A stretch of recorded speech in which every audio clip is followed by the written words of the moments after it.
Hello, BookTube, and welcome back to Cimmerian September. This is a BookTube event created by Michael K. Vaughan to celebrate Robert E. Howard's greatest creation, Conan the Barbarian, by reading about Conan or reading Conan stories or reading Conan pastiche all month long. I am overindulging in Conan. I didn't know that I was going to. I might not continue to, but so far, at the moment, I am overindulging. I'm reading a lot of original Conan comic books from Marvel Comics and a lot of the pastiche novels. I'm overindulging myself in all things Conan. It feels wonderful. I absolutely love these worlds that Robert E. Howard created. I love them. I love the Conan mythos, which makes Cimmerian September 2024 a little bit dodgier a prospect than usual because the focus in Cimmerian September 2024 is pastiche. It's Conan pastiche fiction. Ideally, the quasi-pastiche stuff that Elsbreg de Camp and Lynn Carter made out of Robert E. Howard's own writing, but any pastiche will do. Really, any pastiche will do. And I've been overindulging, and it's been wonderful. Absolutely wonderful. And for the pastiche novels that I'm reading, I don't seem to be able to claw my way out of the 70s. We're still in the 70s today. I went back to 1978. I went back to 1978 to this book, Conan and the Sorcerer by Andrew Offutt. I have this crappy little mass market paperback. I once had this as a trade paperback, and I really want to find it again as a trade paperback. I really do. And the reason why is because this is an illustrated novel. This has illustrations by Esteban Morato all throughout the book. Spot illustrations, but also big things like this. Just lovely things, and lots of them, too. They're all throughout this book. So you've got the story itself. You've got this larger type font. I don't know if you can make that out, but you've got this larger type font. So the story itself really doesn't take up much room at all. I doubt that well, let's see. Yeah, this is the book tops out its page count at 186 pages. Look at that confrontation there.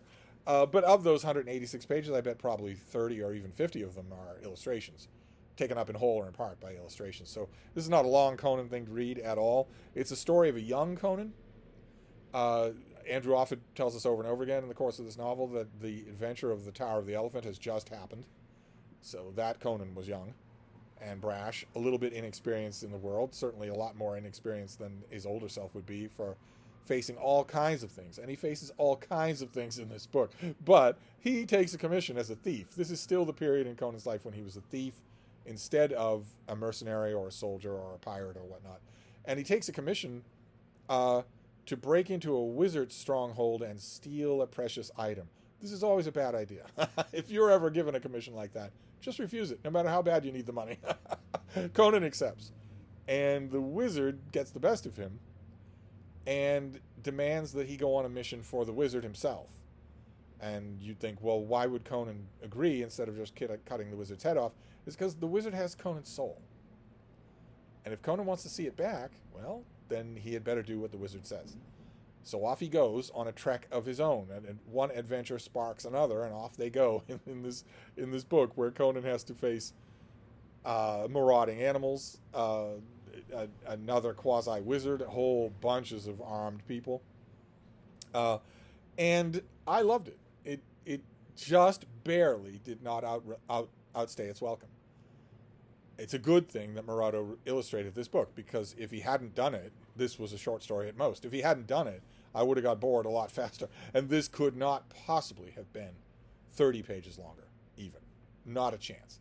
Even as it was, there are some running gags in here, some running bits of business that Andrew Offutt resorts to.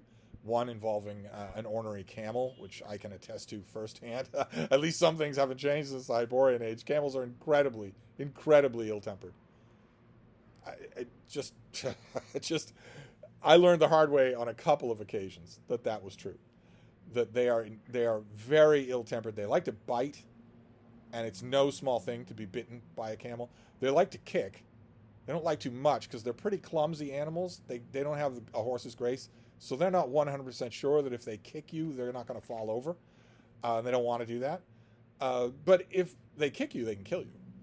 And a bite can really, really mess you up.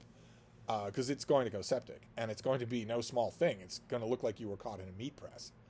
But the main thing they like to do is spit. They like to spit at people.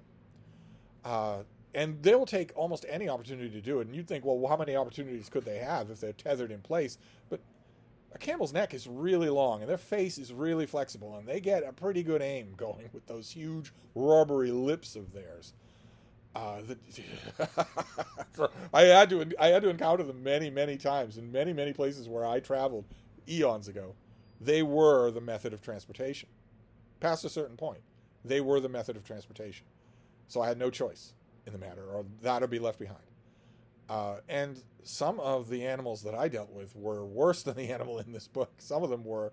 I'm glad that that a camel gets billing on the cover here. The cover is not by Sebastian Morato. I forget who did the cover here. It was a classic 70s cover artist, did a lot of covers. I'm glad that the camel gets its pride of place there because it's a memorable figure in this book. But I dealt with the two-humped camels, the Bactrian camels, are a little bit better tempered. But dromedaries, oh my God. Oh my God, they're just awful. And people just laugh at it. And a couple of the hosts that I had were, the couple of people that, guides or hosts or whoever that I had, found it kind of funny that this white guy would have to encounter these rude beasts for the first time, and won't that be fun? I wonder what the camels will do to him. And I was pretty circumspect because at that point I had already dealt with a great number of beasts of burden. I have ridden on pretty much every beast of burden that the world has. I'd already encountered ill-tempered animals and dangerous animals. I knew to be circumspect around them. I knew to have my wits with me. But camels go that extra mile. They really want to mess up your day. And I had most of the people that were involved, the men involved, were put a very high price on hospitality and considered it a very, very serious thing to mock someone. You do not mock someone. You do not mock another man. You're never going to meet another woman, but you don't mock another man.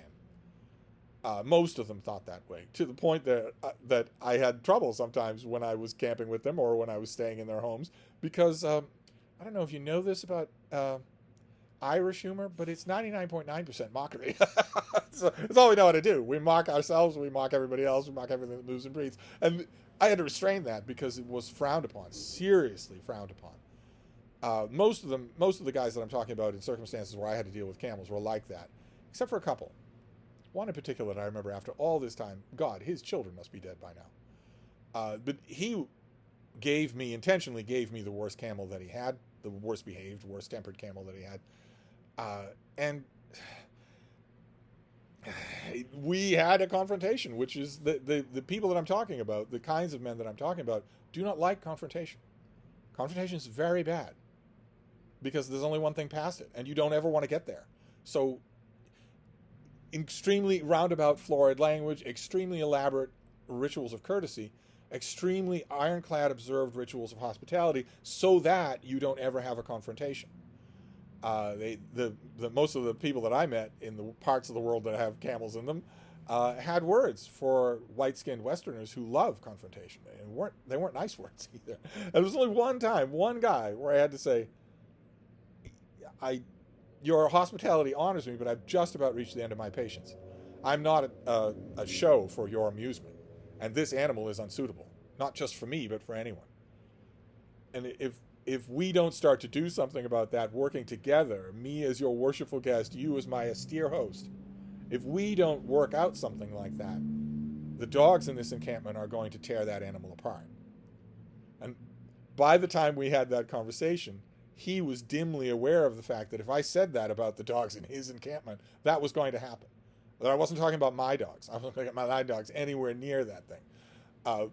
And so we did reach an accommodation. Anyway, that's a long digression here for a short book. There's no accommodation here. The camel steals the show. But it's a thin novel in every way, and it's also a predictable novel, which Tower of the Elephant is not.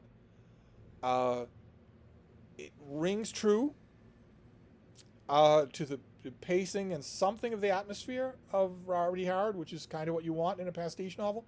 And it's also wonderful, mainly I think because Andrew Offutt is so great. I love this author. Just love this author. And he was an old hand at writing fantasy before he wrote this book. So, and it shows. It really shows. So all the fat is flensed off this thing, and instead you get a rip-snorting adventure story. It might be a little bit on the predictable side, a little bit on the one-dimensional side, but I still loved it. But a mass market paperback is really not.